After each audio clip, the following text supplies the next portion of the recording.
Welcome to Buckeyes Tomorrow Morning for Tuesday, January 24th. I'm your host, Tom Orr. The Indiana game is in 221 days. The game against Michigan in 305 days. We're going to be back to football coverage tomorrow, but today we're talking women's basketball. Kevin McGuff's number 2 team faced off with the number 10 Iowa Hawkeyes Monday night in front of close to 10,000 fans inside the Schottenstein Center. Iowa superstar Caitlin Clark put up a triple-double, 28 points, 10 boards, 15 assists. She's pretty good, as the Hawkeyes pulled away late for an 83-72 win. Cotie McMahon scored a team-high 21 for the Buckeyes. Taylor Thierry scored 20 also in the loss. Now, Ohio State went just 4 for 25 behind the arc. That was one of the big storylines of the night. Another one, they got out-rebounded 51-30. After the game, head coach Kevin McGuff answered questions about the loss. Now, you should be able to hear both the questions and the answers for the most part here. You're going to hear someone ask about Ebony at one point. When you hear that, that is Ebony Walker. She's the backup forward who played 14 minutes, had 5 steals to go along with 4 points and 4 rebounds. So here's a little bit from Kevin McGuff. What was the difference, you think? Well, I mean, Iowa deserved to win the game. They were certainly the better team tonight, and they were much more efficient on offense. We got out-rebounded by 20, which you're not going to be any good team in this league when that happens. And then we went 4 for 25 for 3. So, tonight it wasn't our night. We didn't play very well. They played well, and so that was sort of the story of the game. What makes Caitlin Clark so hard to stop? Yeah, I think he saw a little bit of everything tonight. She spread the ball around. She was really efficient getting, when we could get out of her hand, she was very efficient, making the correct reads and leading to great shots for them. And then obviously she plays with such range on her shot, change of pace off the dribble, just a really special player. Can this be, a learning experience, you think, for the team moving forward? I think so. One of the things I told them, I said, outside of tonight, I think for the most part we've handled winning fine. Now you got to handle losing. And so it'll show a lot about our competitive character in the coming days, how we practice and how we show up on Thursday, because it's not going to be any easier in Bloomington. Anxious to get JC back? Yeah, I mean, certainly we need her. So I think you saw that tonight. We just weren't very effective at the three-point line or just on the perimeter. So we need her, and hopefully that's going to be before too long. But even without her, we could have played better, but we didn't. And like I said, that's why I would deserve to win the game. Never won a loss, but getting that 0 out of the loss column, does that take a little stress off, knowing that's not – I will tell you, I'm not even concerned about the loss, or I was never concerned about if we were going to lose. It's how we played. We just didn't play very well, and to get dominate on the boards like that, it just didn't show the fight that we needed in a really big time Big Ten basketball game. And so the loss I can handle. If we would have played as hard as we could and really executed at a high level, and they just beat us, no problem. But we didn't play well, and we didn't deserve to win. You guys had a tough one, obviously, on the road. How much of a test is that going to be? How much is it going to reveal? Yeah, no, the Indiana's excellent. They're one of the best teams in the country, so one of the best defensive teams for sure. So we're going to have to be way better than we were tonight, and it will. Like I said, I told the kids that how we bounce back from this will show a lot about our competitive character and really, how much we care about each other. Because if you're not out there fighting, scratching, clawing, giving every single thing for your teammate, then I question, how much you care. So. We've done a great job this year, but tonight wasn't our night, and Iowa was just better. Your crowd certainly cared. Yeah, the crowd was incredible. I really appreciate the community getting behind this team, and even though we didn't play well tonight and lost, I'm hopeful that they'll continue to show up because it's been very impactful for our season.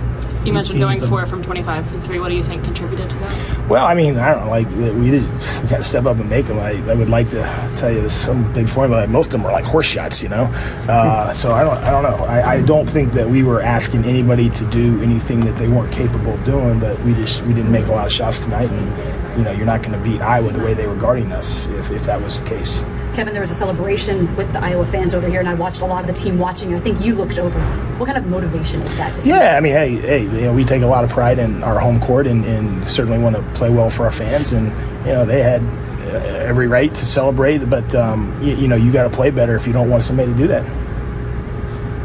Ebony came in big on defense in the second half. Can you talk about her game? I told her right there. I said, hey, we need her. We need her. Her energy was great. She was our best post defender tonight. She, Susano was excellent around the basket, but Ebony, I thought her energy bothered her, and so we need her athleticism, her energy, and her skill more consistently. I told her that afterward. I said she did a great job. I mean, if she can give us those minutes, that's going to go a long way for us. And Cotie and Thierry both were about a rebound away from a double-double tonight, and they really led the team, and Iowa didn't really have a way to stop them very well. Do you see this game as them maybe hitting another level? Yeah, I thought, in the second half especially, they really carried us, and they were aggressive yet under control, and they really competed, and I thought both of them were really great tonight. The rebounding issue, can you put on what it was? Yeah, I think it was two things: a lack of energy at times, where we weren't going and getting the ball, and also at times a lack of discipline. We weren't hitting them before we went to get the ball, and they're running by us. So, really disappointed in that. But hey, they looked like they wanted the ball more than we did, and that's why they were coming up with more rebounds. In your experience, do you think it's easier to coach those things that you've mentioned, the issues coming off a loss, and maybe in a win where? Yeah, maybe. I mean, it's just like as much as I try to, get us focused on a daily basis about getting better and getting prepared for the next game. It complacency does, seep in. What's football? Nick Saban, the rat poison. He's right. It's like people walking around telling everybody how good they're playing, and we got to fight that on a daily basis at practice. And it's human nature, and they're young kids, and I get that. But we have high expectations for how we play, and we weren't there tonight. Did you expect to get this much from Cotie right off the bat? It was interesting. I think two things. One, she came last year at Christmas. I think that really helped her her growth and development, maturity. She also had a really good experience with USA Basketball Summer, where she played a critical role on a team that won the gold medal in the U18 Americas. And the last thing I'll tell you, it's hard to know this part of it. I could see her talent in high school, but she plays hard and she practices hard every day. She really practices hard on a daily basis, which is why I'm so excited about where she is, but more importantly, what I think her future can be. Next up, the Buckeyes' two leading scorers. You're going to hear them both kind of going back and forth. The first voice you're going to hear is from freshman Cotie McMahon. She was losing her voice after the game, but she still wanted to come out after the game to talk. So you'll hear her first. And the second voice you're going to hear is Taylor Thierry. As I mentioned off the top of the show, those were the two leading scorers on the night. And I saw you looking over at the Iowa celebration and kind of smiling. What was going through your mind? Honestly, it was just a sportsmanship kind of thing, Caitlin Clark took the Dove Chain shirt as like a little, joke, whatever, which is cool. But I was just thinking in my head, seeing that, we kind of just have to smile through it and move on to the next. We're not worried about this game anymore. We got Indiana next, and that's all we're worried about. The game was over when the buzzer hit, so there's nothing we can do about it. Do you guys use this loss as motivation? Of course. Yeah, for sure. This definitely is we're going to go back and practice tomorrow, work on the things that we didn't do so well this game, and, we're moving on to the next game. We have a tough one at Indiana, so, we're moving on to the next one. You never want to lose, and I'm sure you had a lot of pride in being undefeated, but having that, I don't know if you want to go off the back, it's probably not the right term, but just having that pressure away, being undefeated, part of it, how much you think that could help you or not? I feel like we've handled success really well, but now we have to handle, kind of a loss. So this will really determine who we are as a team at Indiana. So yeah. Yeah, no, this is kind of important for us, but it's going to be also important how we bounce back for our next game. So this is kind of good for us, but also bad for us. What was Coach's message to you guys after the game? He was just kind of saying that, they kind of played better than us, played a little harder than us, and, there's just little things that we need to fix and work on to make sure that does not carry on. And, like I said, we're going to get into practice tomorrow and work on things that we didn't do so well this game and, just move on to the next game. You mentioned them playing harder. Is this maybe kind of bring you back down to earth and remind you have to play hard every single night?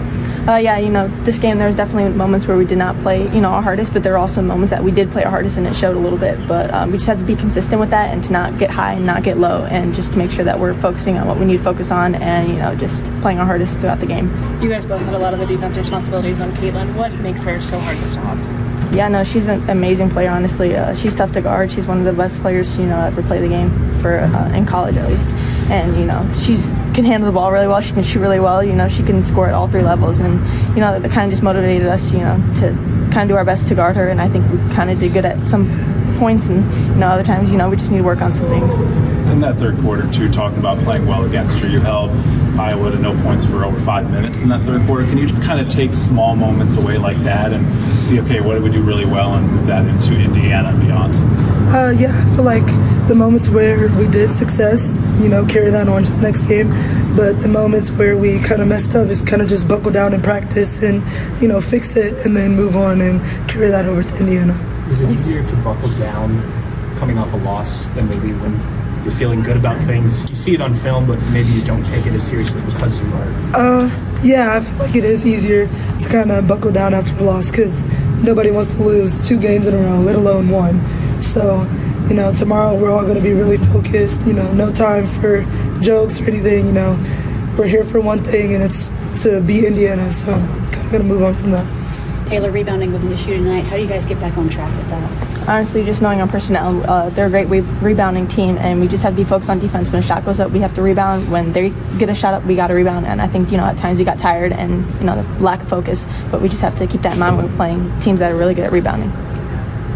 The women's basketball team is going to be back on the court Thursday night at Indiana. That is going to be another tough matchup as they try and improve their 19-1 record and stay in the top 5 in the National College Basketball polls. The men's team, of course, playing later tonight at Illinois. We'll have coverage of both of those teams all week at BuckeyeHuddle.com. We will be back to talking football as well tomorrow. Got a lot of football stuff to talk. This was a pretty darn big basketball game. Pretty good basketball game, too. Fantastic crowd. Great atmosphere here inside the Schottenstein Center. So hope you guys took a little time to watch that game and enjoy. Ohio State has 36 varsity sports, so there's a little more to life than football, especially when it is not football season in Columbus. So I hope you guys took a little time to enjoy that. And there's plenty of coverage of football and all the other fun stuff at Ohio State at BuckeyeHuddle.com. We have a great team of insiders covering the various teams. Kevin Noon, Tony Gerdeman, and I. We have Mark Givler. We have Alex Blattman covering recruiting. We've got a whole mess of X's and O's guys covering football stuff, making you a little bit of a smarter football fan. That's all at BuckeyeHuddle.com. And, of course, YouTube.com/BuckeyeHuddle, where we post all sorts of interviews, podcasts, all sorts of stuff. Make sure you're subscribed there. If you're watching this on YouTube, hit that thumbs up button. That will help other folks find these shows for you. And also, if you can hit that bell, subscribe, get notified every time we post a new show, every time we post a new live, every time we go live, all that great stuff. It's all free. It's all at youtube.com/BuckeyeHuddle. That will do it for today. Thank you guys all for joining us. Have a great day. We'll talk to you tomorrow.